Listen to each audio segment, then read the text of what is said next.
Hey, good morning, everybody. We are here at a California state park near Palm Springs. I don't remember the name of the park right at this moment, but we are making our way over to a trail called Murray Canyon Trail.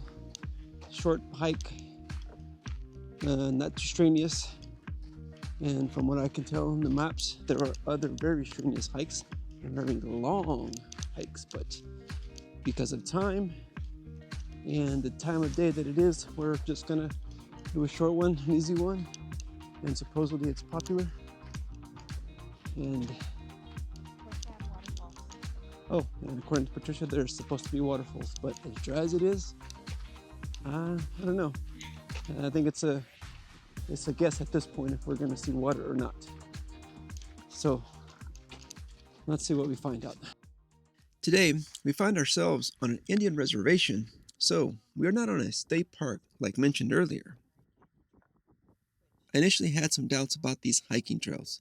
They are rated easy and don't have much elevation gain. For a moment, my mind drifts back to the thought of spotting wild sheep. My anticipation builds. I start to get focused. Patricia suddenly alerts me with a whisper. Something significant, but I can't quite make it out. Her pointing hand guides my vision. Then finally, my eyes adjust. And there they are. Big horned sheep. Is that the only one out there you see?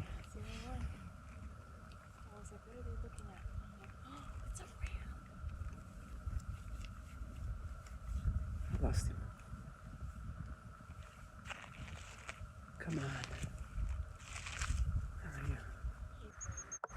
I got a little bit of his broadside. Oh yeah, his horn is broke.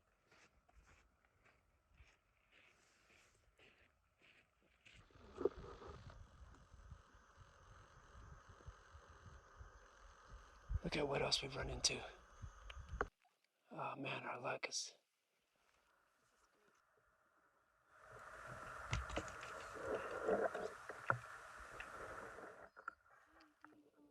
Great action shots there. Those are some massive horns. Well, there's something else massive too, but I'm not going to say that out loud. Jeez. I can only imagine how big they are up close. Here, look at the size of his horns here. Again, you may have to adjust it, but.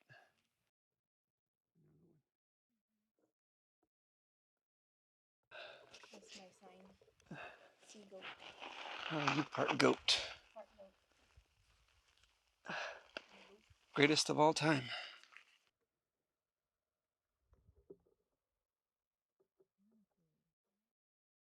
All right, that made this trip worth it.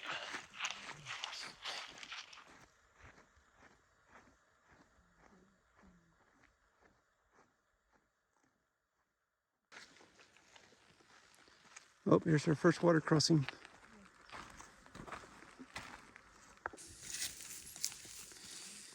Well, here's our first water crossing.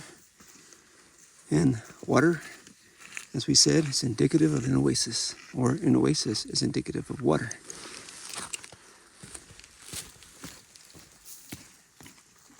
This is the outside entrance.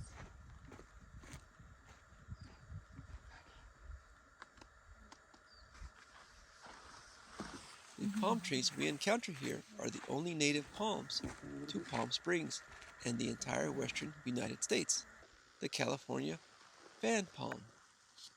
Their fruit, palm berries, are edible and were once important food source for the native people who lived here. These palms depend on a constant source of water to survive.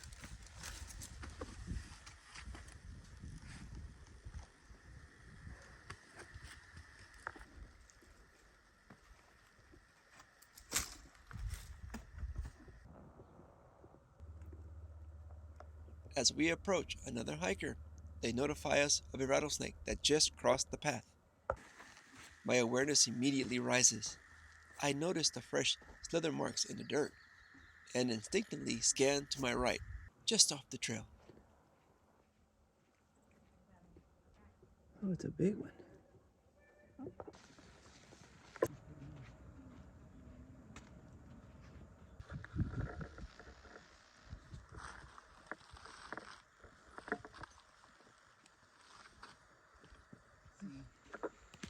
Bible.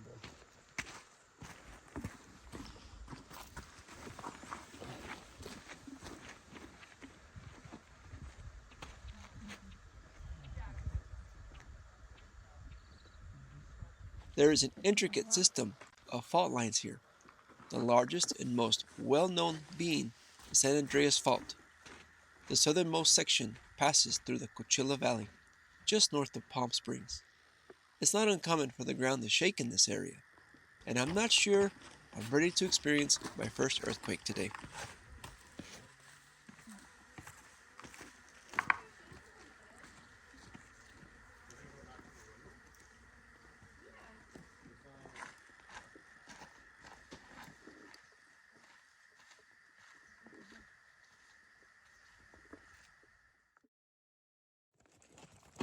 Hello.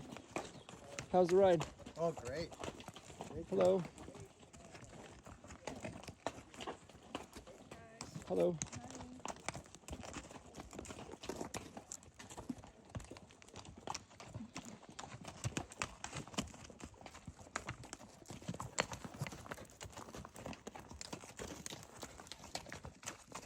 The surrounding fault lines create a unique geology that traps and channels water to the surface. These palms are actually indicators of that hidden water and of the fault lines themselves. At first, I thought we were simply following a spring-fed creek, but then sharply angled and tilted rock formations tell a different story, shaped by powerful tectonic forces from the nearby San Andreas Fault.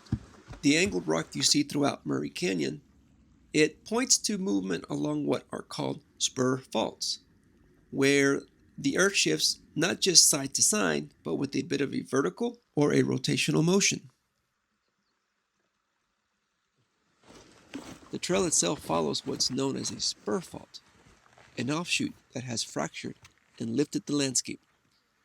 Think of it like an exit ramp from a busy highway, the main fault being the highway, relieving built-up pressure when things get too intense.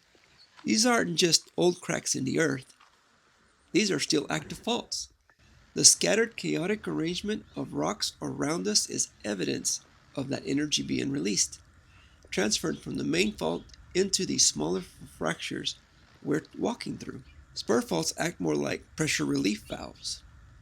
They don't move with the same constant large-scale force as the San Andreas Fault, which shifts side to side along a major plate boundary. These smaller faults can produce localized quakes, usually in the range of magnitude 3 to 6. And in a place like this can mean rock falls are a very real concern.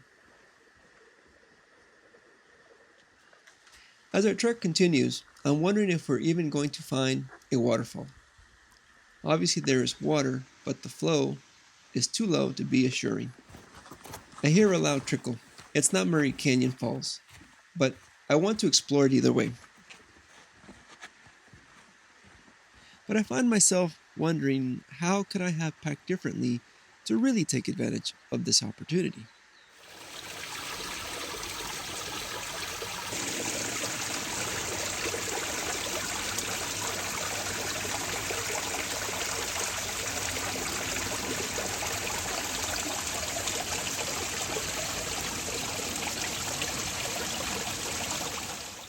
At this point, we are ready to turn around and head back to the car.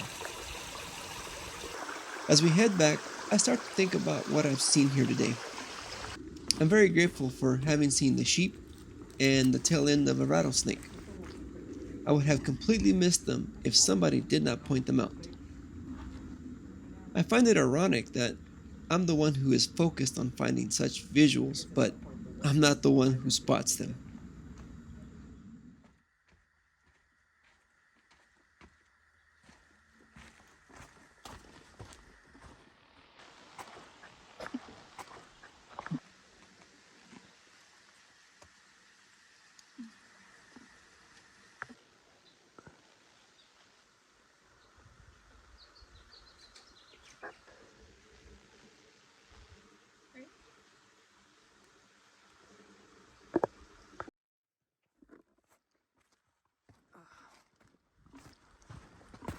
We saw a rattlesnake earlier, so Patricia's a bit on the more cautious side. Out here on the trail, you start to notice the little things. The way the light hits the rocks, the sound of the wind through the brush, and every now and then, something that reminds you to slow down. We came across a rattlesnake earlier. Didn't see it at first, and that's the point. Rattlesnakes have this natural camouflage, what's called disruptive coloration. It's a pattern that helps break up their outline depending on where they are. Out in the open, in the sunlight, those markings can actually make them stand out against the dirt and rock, almost like a quiet warning. But step into the shade, under brush, among leaves and branches, and that same pattern lets them disappear completely. From a distance, they blend right in. You might not notice them until you're just a step away. It's a good reminder. Out here, you're not alone, and sometimes the best thing you can do is slow down, stay aware, and let nature be what it is.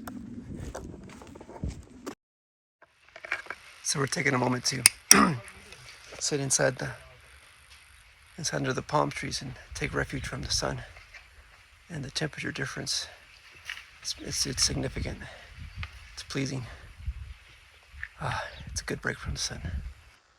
Step into the shade out here, and everything changes. These little oases pockets offer a break from the sun, a kind of quiet relief you don't take for granted. Then among the palms, in this kind of heat, you can't help but to think about those old desert stories about wandering people searching for water, for rest. And you start to wonder what it must have felt like to come across something like this, a place to stop, to breathe, even for a moment. Well, this turned out to be a really nice trail, short, approachable, but full of moments, wildlife, and even people passing through on horseback. It makes you wonder, what else is out here to discover? What this place would feel like with more time, or in a different season when the air is cooler and the landscape shifts just a little bit. But one thing this trail reminded me of, it's not always about reaching something epic or well known. Sometimes it's about the experience of moving through a place. Even a short hike can carry something meaningful. We didn't make it to the waterfall today, but walking through this canyon along an active fault and into pockets of oases, that was the reward. Just being here, taking it in, that's certainly enough.